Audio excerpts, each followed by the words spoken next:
Halo, selamat datang kembali di channel YouTube gua. Dan kali ini selain ingin membuat review pertandingan antara North London Derby kemarin antara Arsenal dijamu oleh Tottenham Hotspur, gue juga bakal bikin sedikit review perjalanan Arsenal di Premier League musim ini sampai akan menuju ke pekan 19, di mana kemungkinan besar Arsenal akan menjadi juara paruh musim. Karena satu musim itu 38 game, jadi setengahnya ya adalah di game ke-19, di mana pertandingan ke-19 itu istimewa sekali karena bertepatan dengan pertandingan menghadapi Manchester United. Gue bakal bahas saat lagi, so stay tune. Arsenal kemarin bermain luar biasa bagus menghadapi Tottenham Hotspur dengan kondisi ya tetap Arsenal masih tanpa Gabriel Jesus. Sementara Tottenham, Kulusevski sudah mulai dimainkan kembali setelah cedera lumayan panjang. Dan buat gue pribadi, Tottenham murni kesalahan dari pelatih.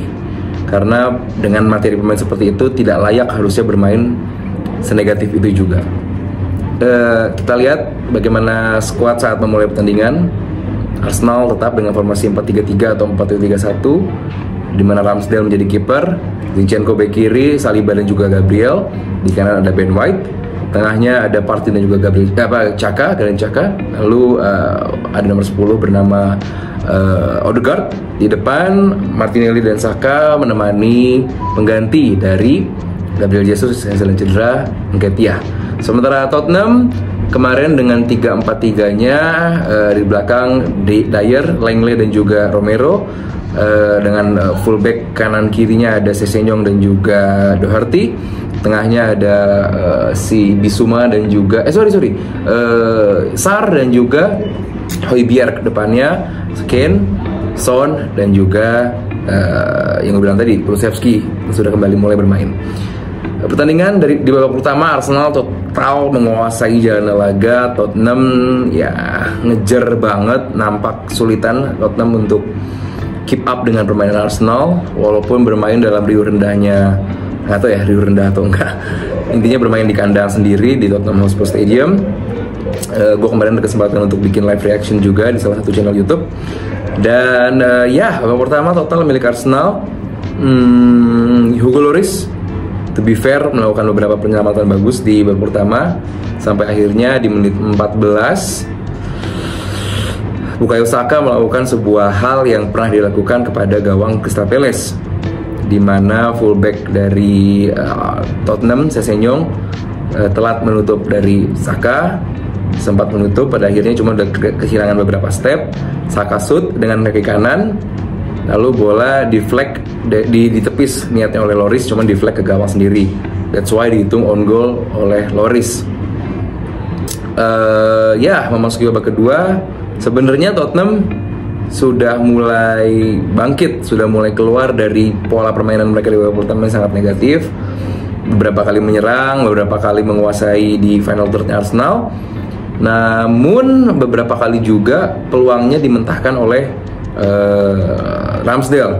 Ada satu peluang emas, dua bahkan, satu dari Sonny, satu lagi dari Sessegnon. Keduanya berhasil ditepis oleh Ramsdale. Dan Odegaard dan juga Partey melakukan beberapa upaya tembakan luar kotak penalti. Di babak pertama ditepis oleh Ramsdale, oleh Lloris.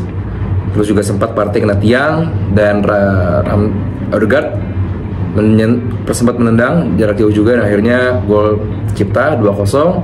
Dan sejak saat itu Tottenham sulit untuk kembali ke permainan, walaupun di akhir babak pertama Tottenham sempat ada indikasi akan mendapatkan penalti karena Højbjerg dianggap dijatuhkan oleh back Arsenal, kalau nggak salah Saliba atau Gabriel. Cuman ya ini wasit Premier League lah ya, kalau nggak jago banget ya bapuk banget. Semalam lagi jago banget karena Arsenalnya menang. Enggak lah, cuman udah nunjuk penalti, cuman setelah review ulang ya itu bukan penalti. Di akhir pertandingan juga ada sedikit scrimmage, ada sedikit kejadian di mana saat Arsenal ingin meninggalkan lapangan,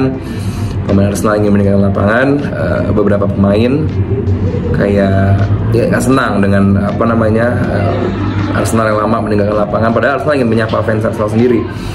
Dan Ramsdale juga sempat ada insiden dengan fans Tottenham, sempat ditendang, dan ini sudah ada keluar langsung statement langsung dari Tottenham bahwa Tottenham sangat menyayangkan kejadian tersebut, sangat menyayangkan pemain seperti Ramsdale tidak mendapatkan keamanan di kandang kami sendiri. Untuk itu kami bersama polisi dan bersama Arsenal dan tentunya bersama pihak dari Ramsdale akan mengusut tuntas hal tersebut. Dan sudah kejadian namanya siapa, orangnya siapa, dan sudah ada hukumannya, katanya bakal di-ban selama seumur hidup di Tottenham Hotspur Stadium. Which is buat gue itu bukan sebuah hukuman, sebuah anugerah lu di-ban dari Tottenham Hotspur Stadium. Ya, dengan hasil ini Arsenal unggul 8 poin di atas Man City yang kalah oleh Man United di satu hari sebelumnya. So it's a good deal for Arsenal, di mana minggu depan kita bakal ketemu United dalam upaya satu balas dendam dari Old Trafford, dan kedua tetap menjauh dari Man City. Gue lupa City bakal ketemu siapa minggu depan. Cuman intinya di permainan ini yang bisa gue bahas adalah Nketiah.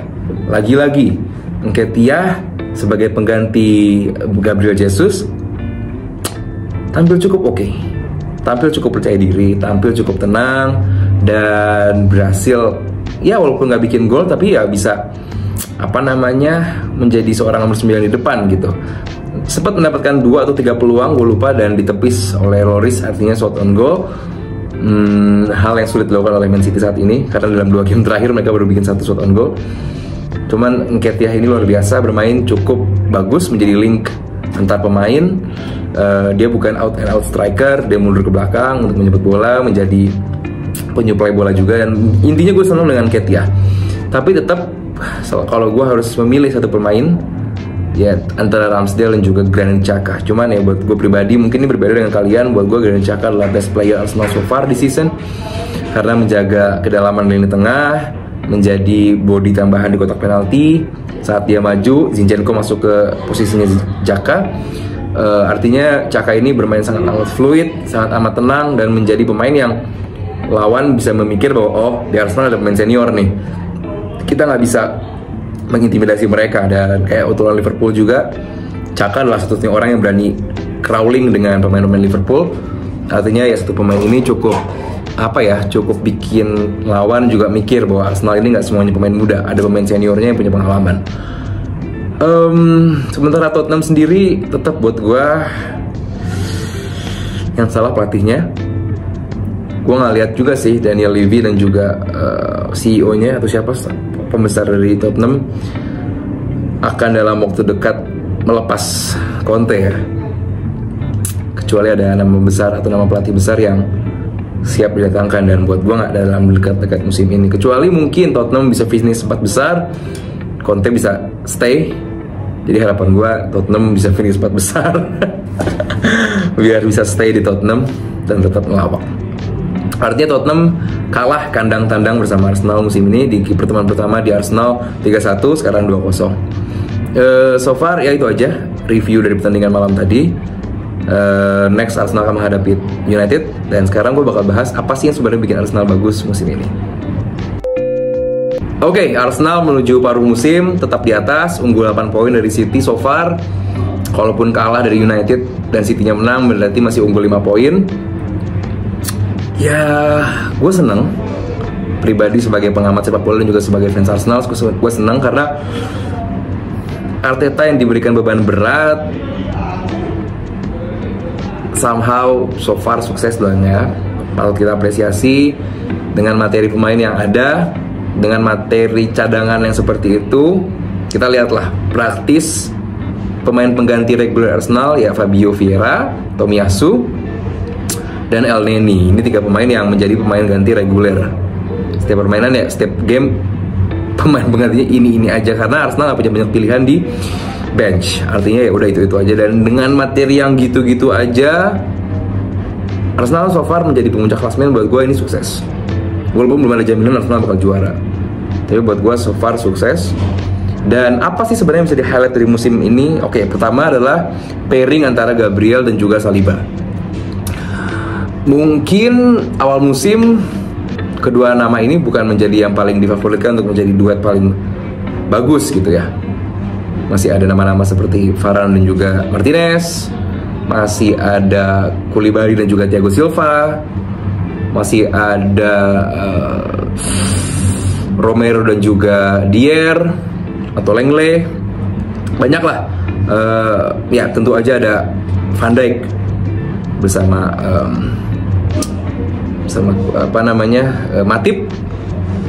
Intinya duet back Arsenal ini bukan yang terbaik di awal musim. Sampai sekarang pun bukan yang terbaik, karena tim yang paling kebobolan kalau nggak salah Newcastle baru kebobolan 11 musim ini, 5 clean sheet. Artinya lini pertahanan mereka Newcastle sangat amat efektif.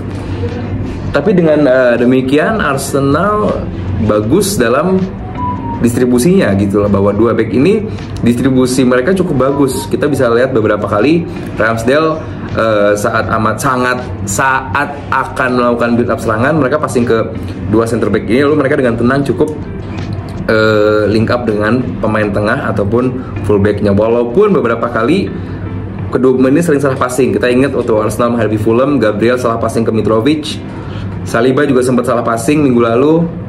Artinya ya dua pemain ini masih vulnerable, masih sering melakukan kesalahan. Cuman gue seneng dengan duet ini karena pairing back ini nggak gampang. Harus biasa bermain lama, bermain bareng, dan dalam tempo adaptasi yang cukup singkat, Gabriel dan juga Saliba cukup bisa menjadi jawaban di lini belakang Arsenal. Next, tentu saja duet antara Xhaka dan juga Partey. Dua pemain senior, punya pengalaman. Partey yang seorang destroyer tapi bisa keeping bola. Xhaka pemain senior juga, bisa ngerusak mental lawan, bisa menjadi pemain lebih di kotak penalti Arsenal, di kotak penalti lawan Arsenal saat bangun serangan. Dan sangat mobile, bertahan juga cukup bagus dari Xhaka. Artinya pemain ini adalah pemain yang cukup bisa diandalkan di lini tengah Arsenal. Tentu juga ada Odegaard, kapten kita, yang cukup efektif dalam menjadi orkestra permainan, juga dalam mencetak gol. Pemain berkaki kiri ini beberapa kali melakukan umpan daerah yang cukup bagus, menjadi pengumpan yang baik bagi Saka dan juga Martinelli. Walaupun di beberapa game terakhir gue justru sedikit concern dengan Martinelli, karena gue belum melihat kontribusinya baik gol dan assist di beberapa game terakhir. Cuman selama pemain lain bisa come up, gue aman-aman aja. Selain itu juga yang awalnya gue ragukan dan sekarang gue mulai tenang walaupun belum cukup, yaitu Nketiah. Nketiah bagus, sukses dalam banyak noise karena gue lagi di studio juga. Gue nggak pakai mic, sorry. Semoga nggak ganggu. Oke, Nketiah sendiri ya pemain yang diberikan beban cukup besar, menjadi pengganti dari seorang Gabriel Jesus, pemain yang dibeli dari Manchester City. Tentu nggak mudah bagi Nketiah. Cuman entah kenapa dia benar-benar mempersiapkan diri dengan baik. Dia build badannya cukup bagus juga untuk combat dengan pemain back lawan. Cukup menyenangkan melihat Nketiah, cukup bikin tenang juga. Tapi gue tetap yakin nggak cukup, butuh ada satu pemain yang bisa menggantikan saat Nketiah capek, jangan sampai cedera ya, capek. Kedua, harus ada kompetisi di lini depan untuk Nketiah, karena saat dia nggak bikin gol dan dia ngerasa aman-aman aja karena nggak ada pemain lain, justru itu adalah sebuah sinyal berbahaya bagi Arsenal. Harus ada kompetisi di satu posisi bersamaan, dan yang kedua ada pemain yang bisa menggantikan saat pemain udah mulai lelah. Selain itu tetap Zinchenko dan juga Jesus. Saat ini Jesus cedera, cuman ya oke, Zinchenko adalah pemain yang memiliki pengalaman, pernah menjuarai Premier League juga. Berarti kalau Arsenal musim ini juara, berarti dia 2 kali bersama City berturut-turut, lalu sekarang bersama Arsenal. Ya, at least Zinchenko adalah pemain yang know how to clinch silverware. Artinya dia tahu cara memenangkan sebuah gelar. Itu adalah sebuah boosting yang cukup bagus untuk Arsenal. Dan Ben White juga saat Arsenal build up serangan, ada 2 opsi. Jadi Arsenal bisa menjadi pakai 3 back, Ben White, Gabriel, dan Saliba, atau Ben White menjadi traditional fullback, dia maju ke depan untuk membantu penyerangan. Artinya dengan adanya Ben White, opsinya makin lebar bagi Arteta. Dan tentu kita harus apresiasi juga Arteta bahwa dia ketenangan dia, jawaban-jawaban dia di press con, dia nggak seperti Potter yang menjawab bahwa gue belum pernah main di Champions League, jadi gue nggak tahu apa harus yang gue lakukan. Itu jawaban bodoh dari seorang pelatih. Nggak harusnya lu jawab seperti itu. Lu pelatih, lu harus bikin pemain lu tahu bahwa tim ini dinakodai dengan orang yang tepat. Dengan lu menjawab seperti itu, lu memberikan inferior kompleks kepada pemain-pemain lu, apalagi pemain lu banyak pemain senior kayak Thiago Silva dan lain-lain, Aubameyang dan lain-lain. Itu bikin justru otoritas lu di ruang ganti dipertanyakan. Tapi Arteta enggak, dia tetap membuat suasana tetap kondusif. Saat kalah dengan United pun Arsenal tetap santai, bounce back dengan bagus. Saat tertahan dengan Newcastle juga Arsenal bisa bounce back dengan bagus. Nggak mudah bisa menang dari Liverpool, tapi Arsenal bisa. Nggak mudah menang dari Tottenham di kandang. 3 kali kesempatan terakhir kalah terus. Gak pernah menang, tapi semalam bisa menang. Artinya ada perkembangan dari Arsenal lewat Arteta ini. Ini harus kita apresiasi. Dan walaupun gua nggak tahu bakal seberapa lama Arsenal bakal di puncak klasmen, tapi selama Arsenal bisa menjaga kebugaran pemain, selama Arsenal bisa menjaga stabilitas tim, selama Arsenal bisa menjaga daya lapar atau daya haus dari pemain, dan tetap Arsenal harus masuk ke bursa transfer musim ini, winter transfer musim ini, karena Arsenal jelas butuh pemain tambahan. Oke? Jadi itu aja alasan-alasan buat gue pribadi kenapa Arsenal bisa sukses so far sampai paruh musim. Kalau menurut kalian, apa satu faktor yang paling bikin Arsenal bisa sukses sejauh ini? Tulis di kolom komentar. Dari gue gitu dulu aja. Aldi Bawazir signing out. Bye-bye.